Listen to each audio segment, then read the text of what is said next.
श्री स्वामी समर्थ. स्वामी सेवा मार्ग या माझ्या चॅनलवर तुम्हा सर्वांचं खूप खूप मनापासून स्वागत आहे. स्वामी भक्तांनो, पुन्हा एकदा मी तुमच्यासाठी स्वामी सेवेबद्दलचा हा नवीन माहितीपूर्ण व्हिडिओ घेऊन आलेली आहे. प्रत्येक सेवेकराला एक तळमळ असते, ती म्हणजे स्वामी सेवेची. आणि स्वामी सेवेसाठीचा अत्यंत महत्त्वाचा दिवस म्हणजे 31 मार्च 2025, जी की स्वामींचा प्रगट दिन, स्वामी जयंती म्हणून साजरा केला जातो. कारण ही जी स्वामी जयंती आहे ती पहिल्या प्रथम जोशी बुवांनी केली होती आणि त्यांना स्वामींना खूप आनंद झाला होता आणि स्वामीचा उत्साह हा गगनात मावत नव्हता. म्हणून स्वामी जयंतीपर्यंत केलेली सेवा ही खूप फळ देणारी सेवा समजली जाते.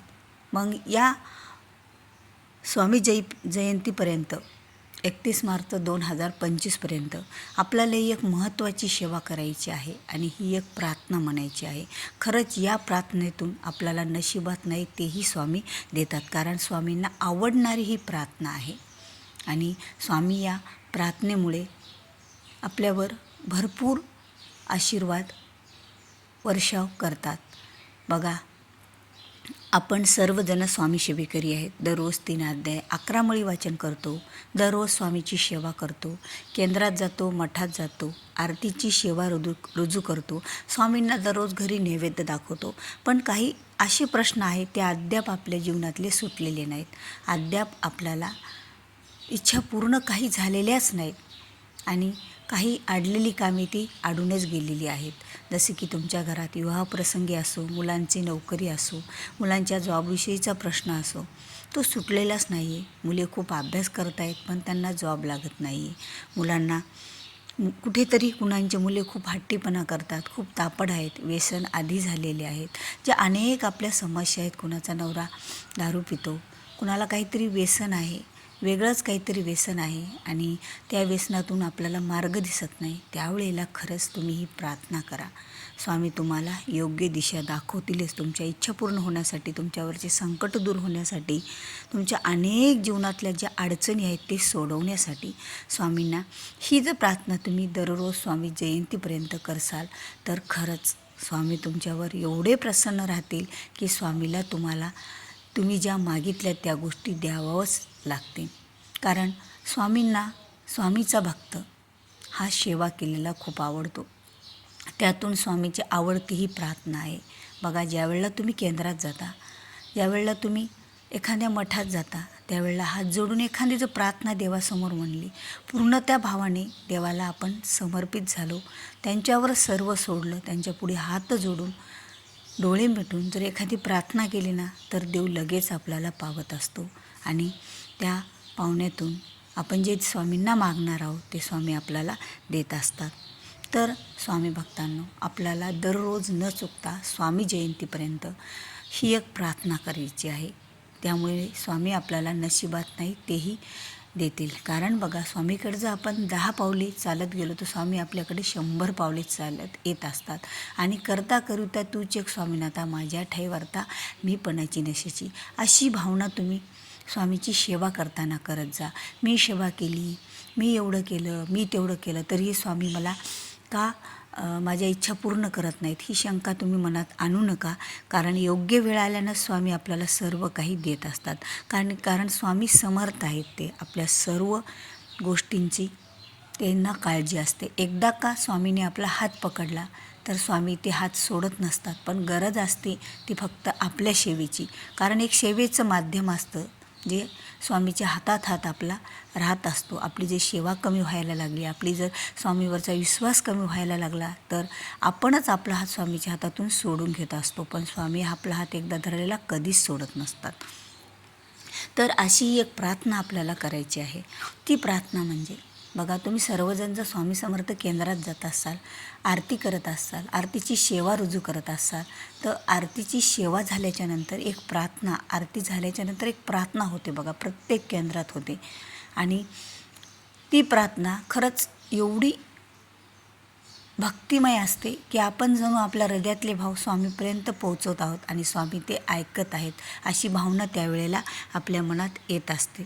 तर ती प्रार्थना आहे, सद्गुरुनाथा हात जोडितो अंत नको पाहू, उकुलली मनीचे हितगुज सारे वद कवना दाऊ, निशिदिनी श्रमशी मम हितार्थ किती तुझशी न देऊ, हृदयी वसशी परिणच दिसशी कैसे तुझ पाहू, सद्गुरुनाथा हात जोडितो अंत नको पाहू. अशी ही 4 श्लोकची प्रार्थना आहे. ही प्रार्थना तुम्हाला मी व्हिडिओच्या माध्यमातून डिस्क्रिप्शन बॉक्समध्ये देईल, तुम्ही ती बघून घ्या. जर तुम्हाला जर माहीत असेल, तुमच्याकडं जर ही प्रार्थना असेल तर तुम्ही तेही म्हणू शकता. ज्यांच्याकडे ही प्रार्थना नाही, ज्यांना माहिती नाही, त्यांच्यासाठी मी डिस्क्रिप्शन बॉक्समध्ये ही प्रार्थना देणार आहे. ही प्रार्थना तुम्ही खरंच दररोज म्हणत जा. काय करायचं, ज्या वेळेला तुम्हाला वेळ मिळेल, ज्या वेळेला तुम्ही, असं नाही की स्वामीसाठी एखादा वेगळा वेळ काढावा लागत असतो, काहीच नाही. आपल्या स्वामींना रात्री आपण झोपेपर्यंत कुठलाही एखादा वेळ द्या. स्वामीच्या जवळ बसा, स्वामीच्या पुढे एखादा आसन टाका, त्या आसनावर बसा, हात जोडा आणि करुणा भावनेने, मनातून, श्रद्धेतून, भक्तीतून ही स्वामींना प्रार्थना करा. बघा, स्वामी तुमची प्रार्थना नक्कीच ऐकतील आणि तुमच्या इच्छा पूर्ण होतील, तुमची आडलेली कामे पूर्ण होतील, तुमचे काही संकट असेल ते दूर करतील, तुमच्या घरात कोणाला व्यसन असेल ते दूर करतील. मग तुमच्या जीवनातला कुठलाही प्रश्न असो, बघा, ज्याच्या नशिबाप्रमाणे बऱ्याच जणाला आपलं काही प्रारब्ध असतं.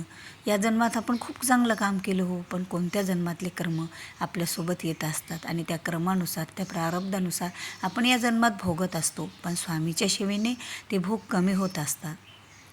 आणि ही जी एक प्रार्थना आहे ना, ती खूप तळमळीची प्रार्थना असते, स्वामीपर्यंत लवकर सेवा पोहोचणारी प्रार्थना असते. आणि कुठलीही प्रार्थना हा देव लवकर ऐकत असतो बघा.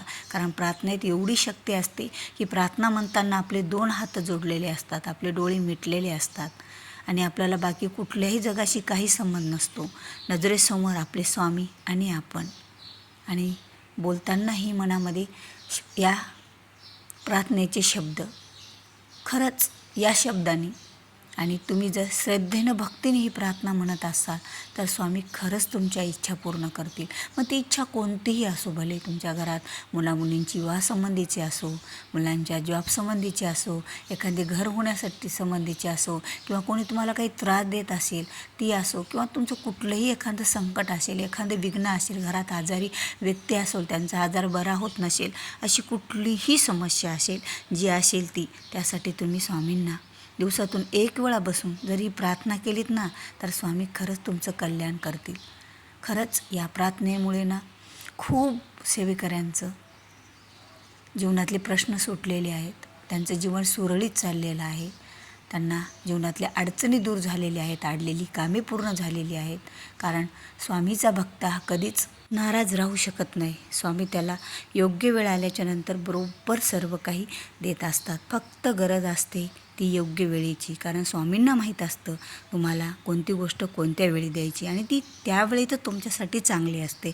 पण आपण आपलं उगाचच स्वामींना म्हणत राहतो की स्वामी मी एवढी सेवा करूनही माझी इच्छा का पूर्ण होत नाही. पण खरंच स्वामी योग्य वेळ आल्यानं तुम्हाला नक्कीच देतील. जे सर्व सेवेकरांना मिळालेला आहे तो आनंद तुमच्या जीवनातसुद्धा येईल हो. म्हणून ही प्रार्थना, स्वामी जयंती 31 मार्च 2025ला यावर्षीची स्वामी जयंती आहे, स्वामींचा प्रगट दिन आहे. तुम्ही दररोज ज्या वेळेला तुमच्यासमोर हा व्हिडिओ येईल तेव्हापासून तुम्ही दररोज न चुकता स्वामी जयंतीपर्यंत करा ही एक प्रार्थना. नशिबात नाही तेही स्वामी तुम्हाला देतील. तर स्वामी भक्तांनो, तुम्हाला व्हिडिओ आवडला असेल, तुम्ही जर स्वामी भक्त असाल तर खरंच माझ्या स्वामी सेवा मार्ग या चॅनलला सबस्क्राईब करा. तुम्हाला जर व्हिडिओच्या माध्यमातून खरंच चांगली माहिती मिळाली असं वाटत असेल तर जास्तीत जास्त लोकांपर्यंत हा व्हिडिओ शेअर करा, जेणेकरून त्यांना पण ह्या माहितीची गरज असेल आणि तुमच्यापासून कुणाचं तरी दुःख दूर होईल आणि त्याचं फळसुद्धा तुम्हाला मिळेल आणि तुमचं दुःखसुद्धा दूर होण्यासाठी मदत होईल. आणि जर माझ्या चॅनलवर नवीन असाल तर चॅनलला सबस्क्राईब करायला विसरू नका. भेटूया पुन्हा अशाच एका नवीन आणि माहितीपूर्ण व्हिडिओसोबत. तोपर्यंत बोलत राहा. श्री स्वामी समर्थ. जय जय स्वामी समर्थ. अवधूत चिंतन श्री गुरुदेव दत्त. श्री स्वामी समर्थ.